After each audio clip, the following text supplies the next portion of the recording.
Hello साथियों, पिछले video में हमने आपको भ्रष्टाचार निवारण अधिनियम के बारे में थोड़ा बताया था, साथ ही में अनड्यू एडवांटेज के बारे में बताया था। भाग 2 में हम आपको धारा 7(7)(a) के बारे में बताएंगे कि धारा 7(7)(a) है क्या है। इसको हम बाकायदा चित्रों के माध्यम से समझाएंगे आपको कि धारा 7 की कायमी कैसे होती है। तो साथियों, इस संबंध में कुछ जजमेंट आए हुए हैं सुप्रीम कोर्ट के, उन पर नज़र डाल लेते हैं। नीरज दत्ता बनाम राष्ट्रीय राजधानी दिल्ली सरकार, दांडिंग अपील संख्या 1669 वर्ष 2009, निर्णय तिथि 15 दिसंबर 2022। दूसरा है के संथम्पा बनाम तेलंगाना राज्य, निर्णय तिथि है 21 फरवरी 2022। इन दोनों में जो सबसे मेन बात यह है कि अगर अवैध प्रदूषण की लोक सेवक द्वारा मांग किया जाना सिद्ध नहीं होता है या मांग नहीं की गई है तो केवल धन की जब्ती मात्र से दोष सिद्धि पर्याप्त नहीं होगी, ऐसा बताया गया है इन दोनों जजमेंटों में। साथ ही साथ नीरज दत्ता में यह भी बताया गया है कि अगर प्रत्यक्ष साक्षी, प्राथमिक साक्षी जो भी शिकायत करता है उसकी डेथ हो जाती है, उसके ना रहने पर भी उपस्थितिजन्य साक्ष्य के आधार पर सजा हो सकती है। तो साथियों, सबसे इम्पोर्टेंट है धारा 7।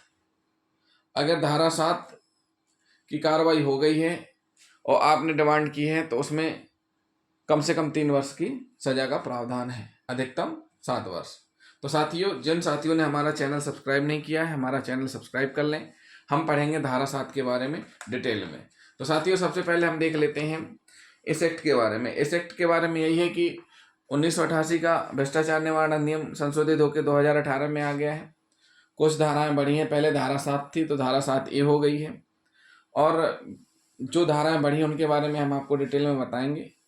इस संबंध में जो कार्रवाइयाँ हो रही हैं, इसमें पहले सजा 6 माह की थी कम से कम, अब सजा कम से कम 3 वर्ष की है धारा 7(a) में डिमांड में।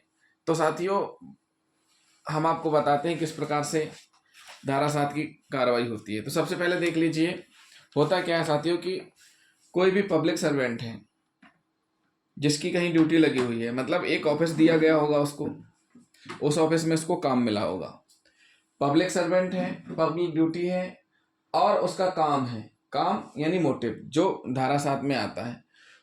अगर वो लीगल तरीके से कर रहा है तो ठीक है, अगर वही काम इलीगल तरीके से कर रहा है तो वो गलत है। यानी इलीगल मतलब कि पावर का मिसयूज करना या अवैध प्रदूषण की मांग करना, या जो काम कर सकता है उसको ना करना, बार बार परेशान करना, या कह सकते हैं कि नहीं कर सकता था वो करना काम, तो ये सारी की सारी चीज़ें इलीगल में आ जाएंगी। जो पब्लिक सर्वेंट है, पब्लिक ड्यूटियां हैं, ये पुलिस विभाग हो, चाहे राजस्व विभाग हो, बिजली विभाग हो, अस्पताल, टैक्स, शिक्षा, इंजीनियर, सरपंच या अन्य जो भी विभाग हैं, यहाँ सभी के सभी पब्लिक सर्वेंट रहते हैं और इनको काम दिया जाता है कि आपको काम करना है।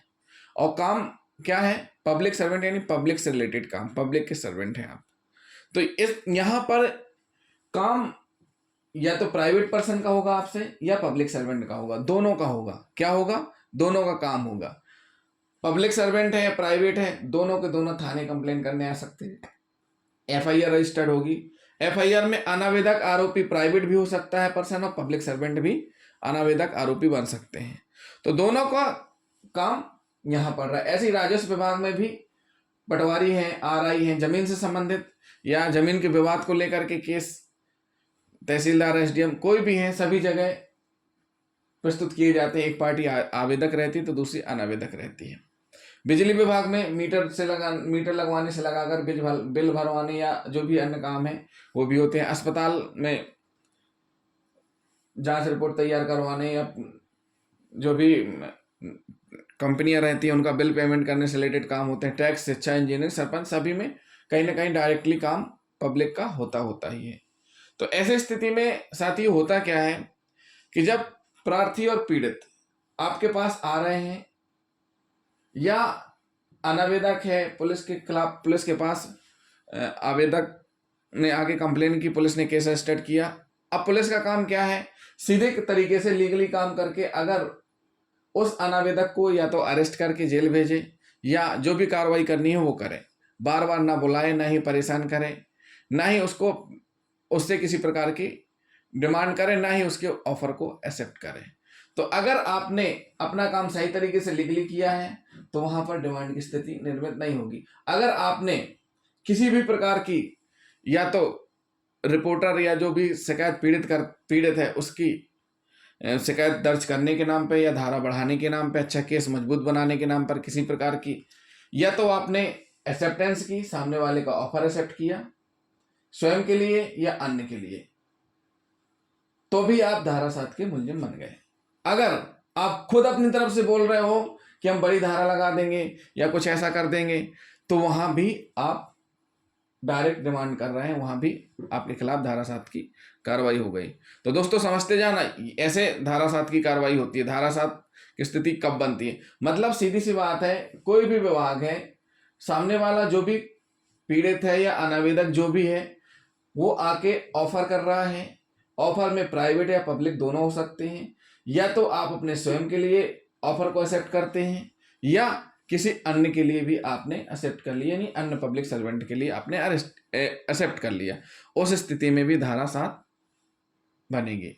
इसी प्रकार ऑब्टेन में भी आपने स्वयं के लिए या किसी अन्य के लिए डायरेक्ट डिमांड कर ली, यहां पर ऑफर नहीं होगा, यहां आप खुद सामने वाले से बोल रहे हैं कि हम ये काम करेंगे, लेकिन इस चीज का इलीगल ग्रेटिफिकेशन या अवैध पारितोषिक इतना लगेगा, या ये कंडीशन होंगी।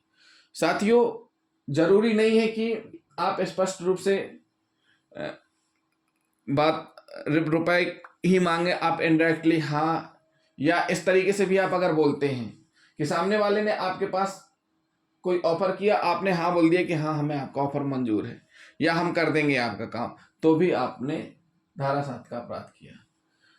साथियों, जब भी पीड़ित या अनावेदक जो भी विभाग से परेशान हो जाता है, या दो चीजें होती हैं, या तो अनावेदक को पता है कि उसके खिलाफ कार्रवाई हो जाएगी, या तो उसको एक बार अरेस्ट कर दो, सीधे जेल भेज दो, कोई दिक्कत ही नहीं है, लीगली आपने काम किया। अगर किसी प्रकार की आपने सामने वाले को छूट दी या किसी प्रकार की आपने उसके साथ समझौता किया और उसको बार बार परेशान किया, एक चीज आप समझ लीजिए कि आप पब्लिक सर्वेंट हैं, पब्लिक ड्यूटी में हैं, तो कभी भी अनर्गल भाषा, अभद्रता का उपयोग ना करें, क्योंकि कहीं भी किसी प्रकार से भी वो आपके अगेंस्ट आ सकती हैं चीजें।